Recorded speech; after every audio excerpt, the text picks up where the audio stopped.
সেই কৃষক এই দীর্ঘদিন তারা বঞ্চিত হয়েছে। তারেক রহমানের সরকার রাষ্ট্রীয় ক্ষমতা আসার আগে উনি প্রতিশ্রুতি দিয়েছিল বাংলাদেশের কৃষকের ভাগ্যের পরিবর্তন উনি করবে। আপনারা দেখেছেন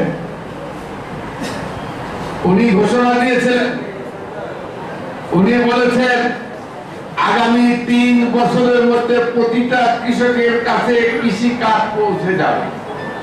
এই কৃষি কার্ডের মাধ্যমে প্রত্যেকটা কৃষক সার পাবে, কি বলে বীজ পাবে, কৃষি পণ্য পাবে, কৃষি ঋণ পাবে, সুদমুক্ত কৃষি ঋণ পাবে। অর্থাৎ একজন কৃষক সকল রকমের সুযোগ সুবিধা ভোগ করবে।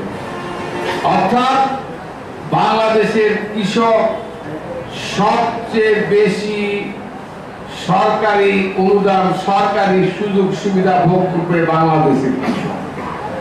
এবং কৃষকদের এই কৃষি পণ্য ফলানোর জন্য তারেক রহমানের, শহীদ প্রেসিডেন্ট জিয়াউর রহমানের খাল কাটা কর্মসূচি মানুষ ভুলে গেছিল।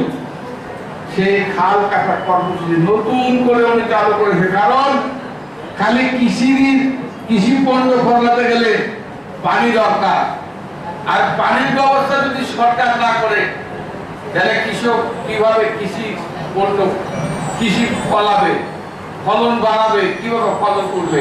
আর এই জন্য উনি খাল কাটা কর্মসূচি গ্রহণ করেন।